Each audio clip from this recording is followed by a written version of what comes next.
Le 24 février 2022, le monde a été secoué par une invasion brutale. La Russie a lancé une offensive militaire à grande échelle contre l'Ukraine.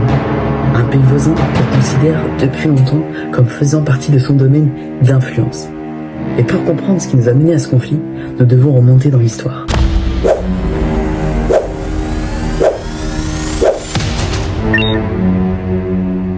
Depuis la fin de la guerre froide et l'effondrement de l'Union soviétique en 1991, l'Ukraine est devenue un État indépendant.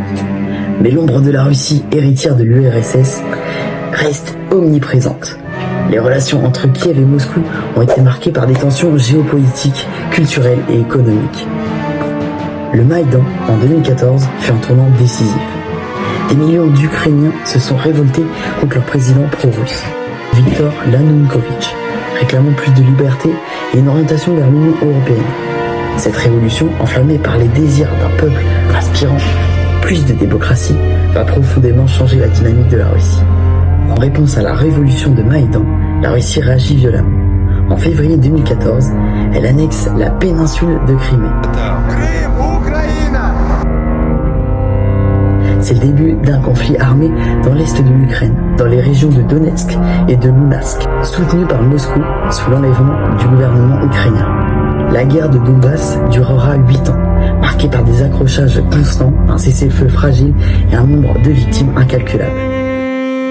L'ascension de Poutine et l'influence de l'OTAN. Vladimir Poutine, au pouvoir depuis 2000, n'a jamais accepté l'élargissement progressif de l'OTAN vers l'Est. Une menace à ses yeux. En 2021, il exige une garantie formelle que l'Ukraine ne rejoindra jamais l'Alliance Atlantique. Face aux Occidents de plus en plus inflexibles, Poutine décide d'agir. Mais cette pression, cette menace constante de guerre n'a fait qu'aggraver la tension. Le Kremlin se sentait encerclé et pensait une dénazification de l'Ukraine, un prétexte qui sonne creux aux yeux du monde. La guerre ne devait plus avoir d'option et était imminente. Le 24 février 2022, après des mois de menaces, la guerre éclate.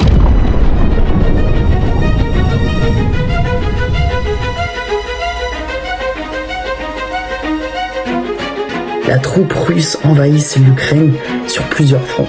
L'objectif est annoncé, une démilitarisation et dénazifier l'Ukraine. La réalité est tout autre. L'attaque est brutale, impréparée et imprévisible. La capitale Kiev résiste courageusement. Les Ukrainiens, soutenus par une population mondiale et solidaire, font face à une détermination sans faille. En quelques semaines, les forces russes rencontrent une résistance inattendue, repoussant l'armée russe aux frontières. Le monde entier regarde, horrifié par des images de destruction. L'Occident répond par des sanctions économiques sévères contre la Russie et pour un soutien économique contre l'Ukraine. Ils soutiennent avec du matériel, des armes, des munitions, des systèmes de défense anti-aériens sont envoyés en masse. Le pays de l'OTAN, tout en restant hors du conflit, assure un aide militaire et humanitaire considérable. L'ONU parle de millions de réfugiés, de villes détruites et en ruine, et des millions de vies perturbées. Mais Kiev ne fléchit pas. Se battre pour sa souveraineté, sa liberté et son avenir. La situation actuelle.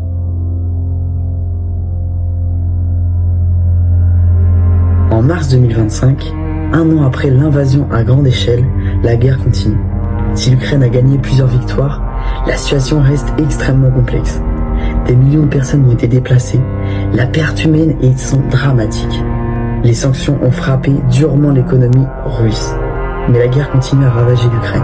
Malgré tout, le peuple ukrainien garde un espoir. La situation sont encore très instable, mais les appels à la paix se multiplient, bien que l'accord soit bien lointain. Aujourd'hui, la situation est la même. Très compliquée et toujours aussi complexe. J'espère que vous avez aimé ce documentaire et que vous en avez appris plus sur l'invasion en Ukraine. En tout cas, si vous avez aimé cet épisode, on se retrouve pour un autre sujet très bientôt. C'était En Bref. Ciao.